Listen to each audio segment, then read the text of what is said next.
right, everybody, I am back with a brand new DC update. And as always, I am your lovable 60-year-old balding YouTuber, here to give you all of the incredible DC news. Now, if you're new here, please, if you like the video today, please take the time to hit that like button and subscribe to the channel.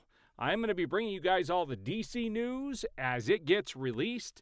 And boy, do we have some whoppers today. Not only did James Gunn lie or change his mind about casting again, but we now have proof that Superman is going to be a mess. And we're going to take a look at all of this stuff today. And I'm going to talk about what it means. And I'm going to show you something that I shared on X that got a lot of people upset. A lot. It's probably my most watched tweet yet, and we're going to talk about why. We'll get to that at the end of the video, but let's take a look. First up, there was a new Superman poster that was released, and all I'm going to say about this production and everything that I've seen is that there is not a single original bone in James Gunn's body. He is ripping off everything that came before. This is a ripoff of not only the original Superman trailer or Superman poster from '78, but this is also a shot that is very similar to a shot that was used as a promotional picture from Superman Returns. And so he doesn't do anything original. He's basically stealing from all of these other creators. And it's quite sickening, actually. And all of this stuff that is original, like putting crypto in it, is just stupid. And we're going to look at some stuff here today in regards to what he's doing. And we've got plenty to go over. So let's keep going. James Gunn says, I'm irritated by people outraged over the Batman 2 delay. Get off Matt Reeves' nuts. He doesn't owe you something because you like his movie. So again, he's putting all of the delay on Matt Reeves. Now, there were rumors that Matt Reeves is going to deliver the script for the Batman 2 yesterday. Now, we don't know if that actually happened or not. That was a rumor. Now, you got to keep in mind when James Gunn says stuff like this, he is the CEO of DC Studios. He sure doesn't act like it. He sure doesn't sound like it. And he's getting very irritated, and he likes to combat with people online, which I think is freaking crazy. He should probably just get off of being online. Now, this is one of the biggest things I wanted to talk about in my video today. And this comes from DC Studios News. The top part is the most important one, but this particular channel particular account did do a string of things. James Gunn goes on to say, this is the first movie I've done with no needle drops, just score. That forced me to grow. The emotion had to come from the acting, the cinematography, the story, not the music. James Gunn on evolving as a filmmaker. Okay, this is something I can talk about that I'm very familiar with. James Gunn has this habit of dropping music, songs, not score, songs, into his films. We saw it with all three Guardians of the Galaxy. He's done it with other films as well. It's kind of his thing. And this was a big fear that everybody had with Superman. Now, when he goes on to say that the emotion had to come from the acting, the cinematography, and the story, not the music, I just about got sick to my stomach, and it shows you that he does not understand filmmaking, okay? There is more emotion that comes from the music than comes from the performance of the actors. And I'll give you some examples of this, and I'm not saying the acting is not important. It all goes together. There is a composer that passed away exactly 10 years ago yesterday. It's the only time I have ever shed tears over a celebrity, but it was James Horner. And if anybody knows who James Horner is, he did all of he's done all of the biggest films in film history, like Braveheart, Legends of the Fall, Titanic, The Rocketeer, many others. I own about 80 of his scores. His music has had a profound impact on my life. No joke, I carry his music in my pocket everywhere I go. And I was introduced to him from The Rocketeer. that movie is one of my top 3 favorite films of all time because of how everything came together. And the opening sequence in that film has some emotion in it. It's an amazing opening to a film, and it's the music that really gets you into it. He's not the only one, but I would say that James Horner is my favorite composer. He passed away in a plane crash a decade ago, and I did shed some tears. It's the only time I've ever cried over a celebrity, because films have suffered because he's no longer here. And for Gunn to make a comment like this shows he does not understand filmmaking.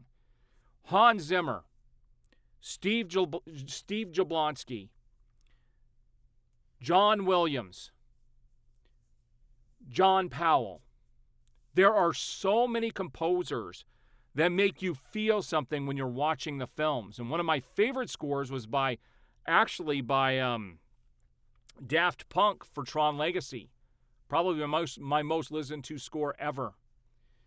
So for James Gunn to act like the music does not add to the film, he said the emotion had to come from the acting, the cinematography, the story, not the music. He does not understand film scores. He does not understand filmmaking. This is the most ridiculous comment I've seen him make yet. The fact that he couldn't use music. Now, it has come out since he posted this that 10% of the movie is going to be music and that 90% will be the score. But he's acting like the score doesn't matter. They know it matters in the fact that they're using it as nostalgia bait to promote the film. Now, the other comment that DC Studios made was Lex Luthor has his hand in everything. Ultraman is sort of his thug, a powerful presence, but Lex is behind every bad thing happening in Superman, directly or indirectly. And so we're going to take a look at this. Now, what's crazy about this is Batman versus Superman all over again. It says Lex is behind every bad thing happening in Superman, directly or indirectly. That's exactly what happened in Batman versus Superman. Long before that movie started, Lex knew who every one of these heroes were, and he was pitting them against each other. The extended version of Batman vs. Superman is my favorite superhero film of all time, and it is very multi-layered with its storytelling. All James Gunn is doing is ripping off all of these other filmmakers and these other stories. He's not doing anything original. All right, so this next post is something where James Gunn just flat out lied or changed his mind. He apparently does this a freaking lot, and why he should probably get off social media and stop making comments. James Gunn just revealed this last week that Bradley Cooper, Pom Klementieff, and Michael Rooker appear in Superman as the Fortress of Solitude robots. That comes from BuzzFeed Oz. But let's look at a post that was made a while back. It came from Hollywood Reporter. Pom Klementieff has been cast in James Gunn's Superman Legacy. And somebody asked him about this, and he goes, despite Pom being one of my favorite actors to work with, this is 100% not true. Not only is Pom not in the movie, but no one has ever even discussed her being in the movie, nor do I have any idea what role she would possibly play. It's a pretty definitive statement, guys, yet she's in the film.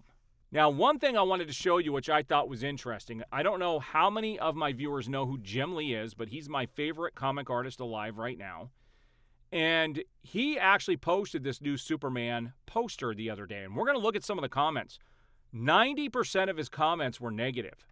And, you know, we're going to talk about ticket sales as well here in a little bit, what's actually happening with Superman ticket sales. But Jim Lee posted this. He said, wow, this shot so succinctly captures the power of heroism in Superman with more than a dash of humanity looking back and connecting with us all. Love it. Bring it on, July 11th.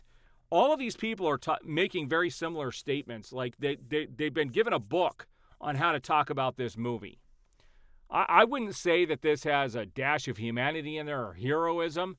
And look at how tight that suit is. It's not like that in the movie. It's not tight like that unless they went in and CGI'd everything. But let's see some of the comments.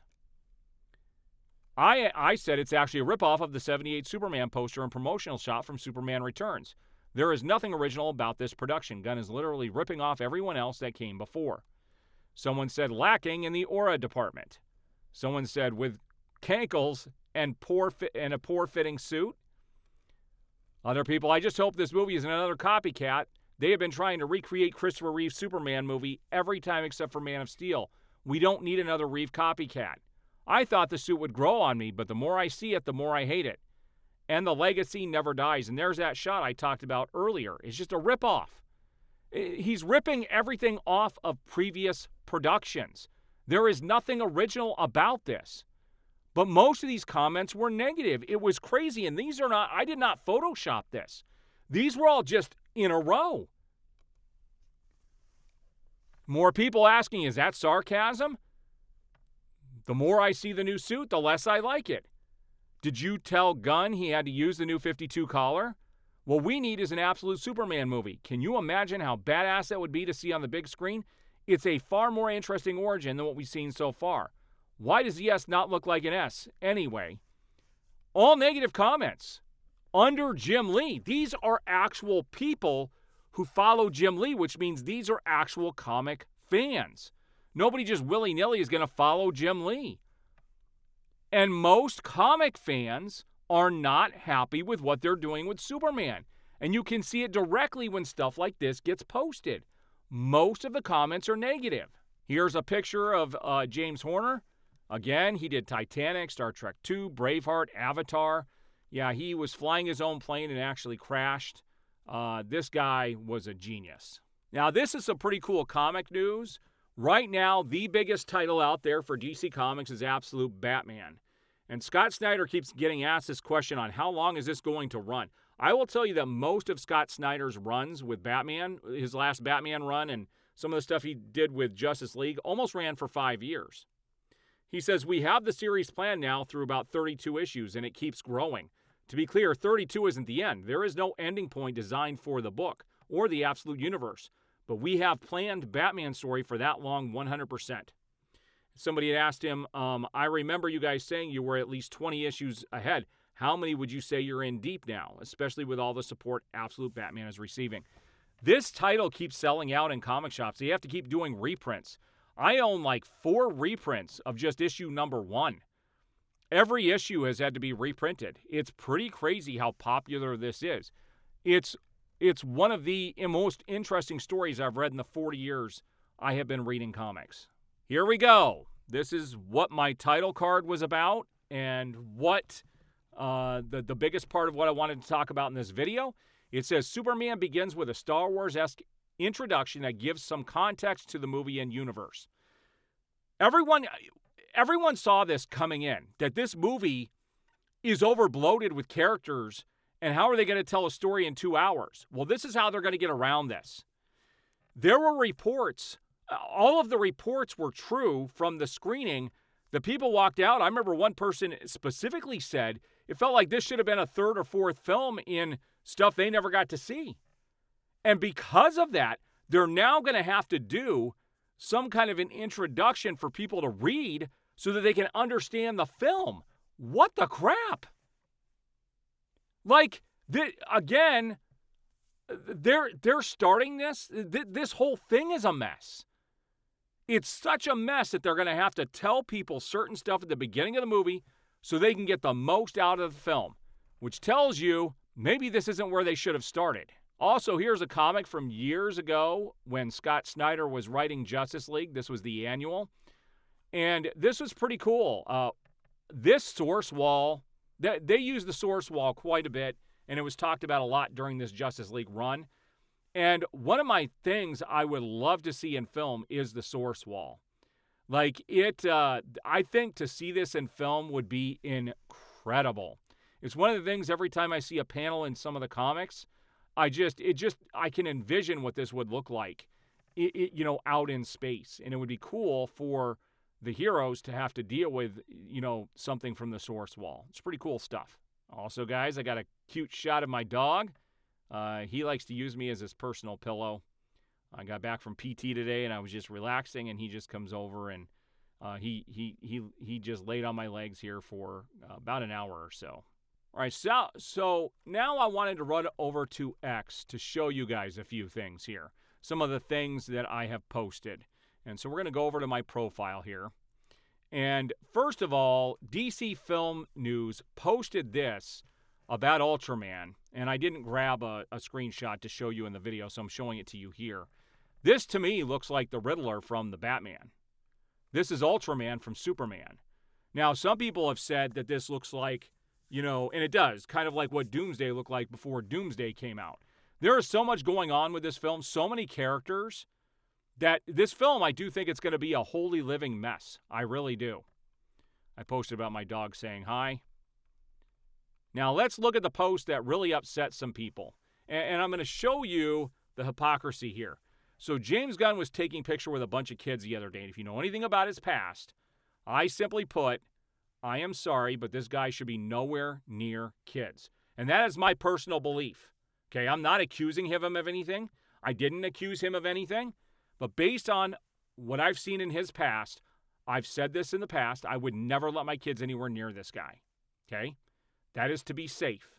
And if people will know why if they've done some research. You know what people wished on me?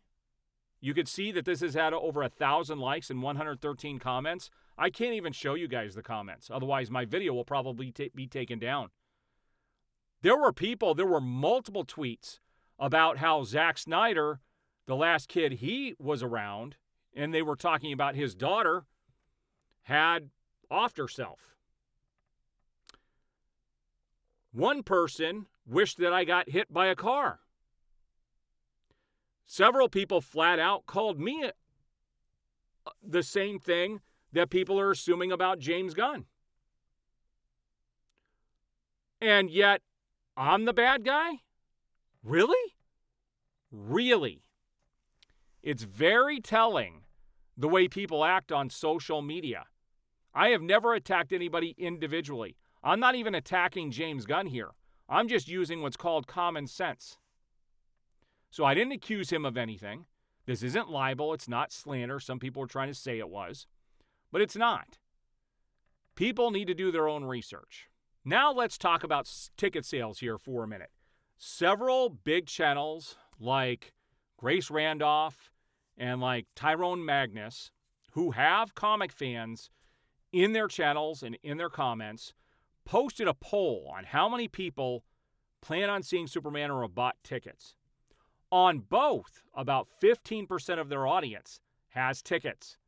And right now, we know that there are $10 million worth of tickets sold for the pre-sales for Superman. These other 85% and more just are not interested in the movie. I think it's going to have a big opening weekend. I don't think it's going to be anywhere near 135 on the high end of what they're thinking. But it'll have a pretty decent weekend, but I think it's going to drop off massively after that. The truth is, the interest really is not there for this version of Superman. They already had a Superman, really upset the general audience and a lot of comic fans by taking him away. And now they're doing something that looks cheap. People have posted a couple of photos. We found out that one shot of Superman flying and twisting out in the Arctic is not going to be in the movie anymore, but they've replaced it with another picture that is more fisheye and looks goofier than the original shot. A lot of questionable things. Someone posted a side-by-side from, Lois and Clark on the CW and how they had better flying scenes than what it looks like we've got with Superman. Also, in Argentina, I believe it was Argentina, they were having some, they showed the first 30 minutes of Superman, and there were these amazing comments that came out of it. Somebody actually admitted in the comments that they were told, if you make a positive comment, we're going to give you a free ticket to see Superman when it gets released. That's very telling. Some people were saying it was the best DC film since The Dark Knight. We've heard these things before. This is the exact... I feel like we're living in a time warp going back to when The Flash got released. It feels like the same type of marketing, the same horrible CGI. It just looks like this was thrown together, try to appease a certain group of people and try to appease mainly critics. Because we already know critics are going to love this. But is the general audience going to latch onto this? I don't think they're going to. But we'll see shortly. This film releases in just about 2 weeks, guys. In fact, 2 weeks from tonight is when I will be at that fan showing, and I'm going to definitely report on it, on what the audience was like, what the reception of the film was, and what I thought of the film when I get back. So it's a strange time we're living in, guys. Very strange time. All right, what do you guys think about today's video? What do you think about the music comment from Superman? What do you think about Palm being in the film, even though James Gunn said she was not going to be? And what do you think about the ticket sales and everything else that's going on, and the reports that were true from the early screenings that the film feels like a mess and that we're getting thrown into the middle of it? What do you guys think about all of this? All right, guys, there's my update for the day. Again, if you like today's video, please hit the like button, subscribe, hit that notification bell, and you will be notified as I have new videos go up.